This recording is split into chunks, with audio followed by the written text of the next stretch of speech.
I found a method to get 99 overall in just one day. With this method, you're going to be able to get over 300,000 my points per hour. If you find this video helpful, make sure to drop a like and let's jump into it. The first thing you're going to do is you're going to want to head to the Dunes Street Ball Court on the map. After that, you're just going to head up to the board and you're going to want to select Danny Dunkman. Now, once you select Danny Dunkman, you're going to want to put yourself in the third slot, and then you're going to want to put Dunkatron 5000 in the first slot. In the second slot, it doesn't really matter who you pick. However, I recommend going with Tom since he's 6'5". Now, if you haven't unlocked Dunkatron, all you have to do is go beat him. He's not too hard to beat. Just do what you got to do to win this game against Dunkatron, and then you'll unlock him as a teammate. Now, the reason why you want to match up Dunkatron with Danny Dunkman is because Danny Dunkman is 5'7", 225 pounds with a 7'3" wingspan. I don't know how he has a 7'3" wingspan at 5'7", but I'm not asking any questions. Let me just put it this way. This guy has no defense, and when Dunkatron matched up against him, you are going to be able to get a lot of assists and a lot of alley-oops. So now let's jump into the method, and I'm going to show you guys what I do to get 25,000 my points per hour. All right, so as you guys can see, we are now in game, and what I'm going to do is I'm going to be calling for pick and rolls with Dunkatron.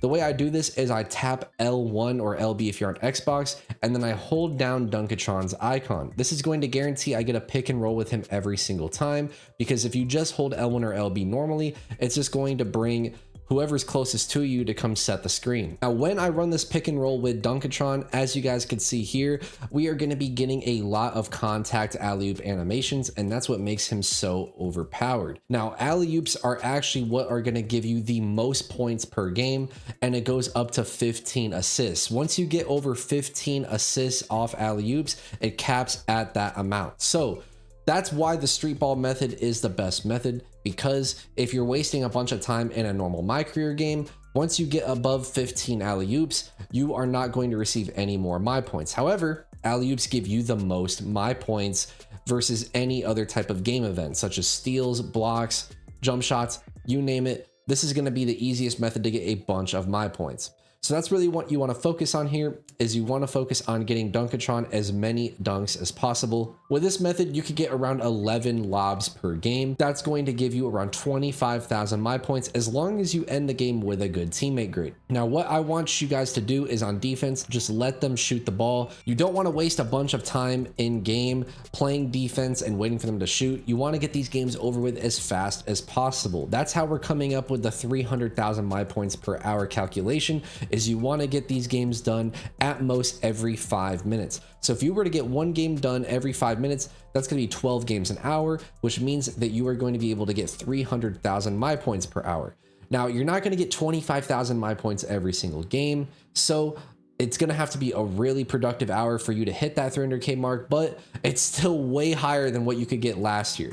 300k my points an hour is actually insane, and with this method, you're going to be able to get 99 overall extremely fast. So like I said before, just let them shoot on defense, and then you're going to want to keep an eye on your lead meter. If that lead meter gets too high, what's going to happen is the game will actually end early. It's going to cause a shutdown. The crowd's going to rush the court and the game will end early. Now, this isn't a big deal. You just won't get as much XP or my points, whatever you want to call it, but you got the game over with quicker. So give or take, it does have its benefits to it, but I highly recommend just letting them shoot on the other end, especially when that lead meter gets too high.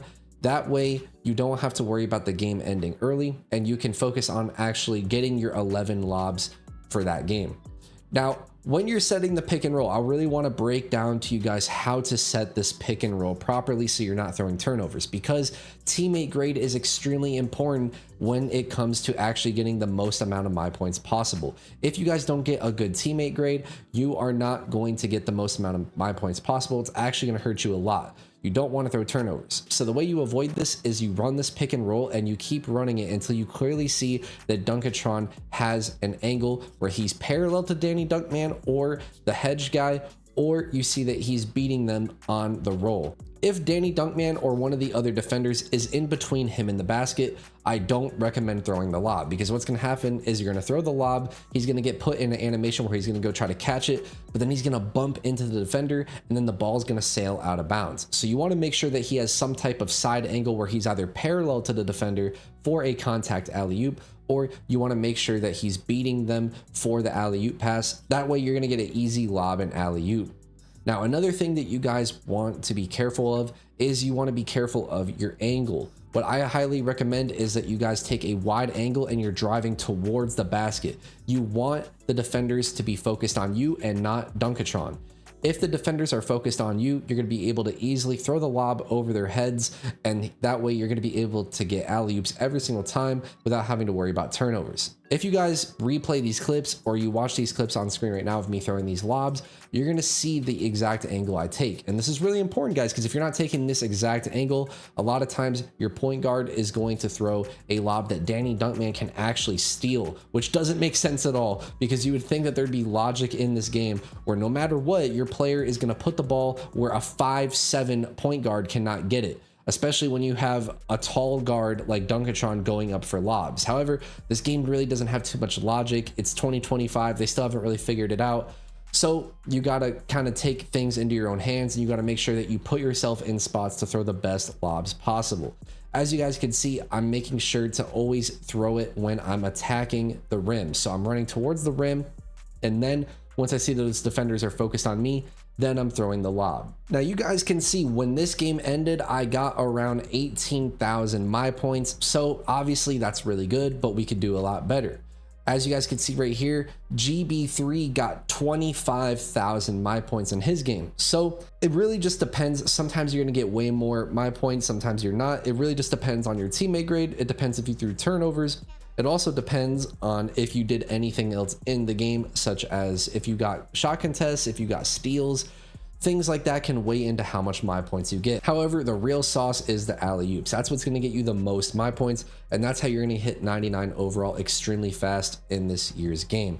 It's actually really easy this year. This is probably the easiest year to not only get your badges, but to get 99 overall. Now, you guys are also going to want to potentially grind for that MyPoints accelerator. That's going to give you a 5% boost to your MyPoints. But keep in mind, guys, once you hit 99 overall, you're going to be able to go get Rebirth. And once you get Rebirth, that means any new build you make is going to also be able to get put to 99 immediately. So you really only have to do this one time on one build, and then whenever you make a new build in the future, you're automatically going to be able to put it all the way up to 99. So I highly recommend you guys do this, because you just do it one time and then it's out of the way, and you don't have to worry about doing this grind ever again for the whole rest of the year. Because if you do decide to make a new build, like I said, you can just put it all the way to 99 right away. Now, if you guys want to see the best method to get other types of badges using the street ball method, make sure to go check out my first video where I showed myself grinding badges on this court, and also make sure to check out my shooting badges method in my previous video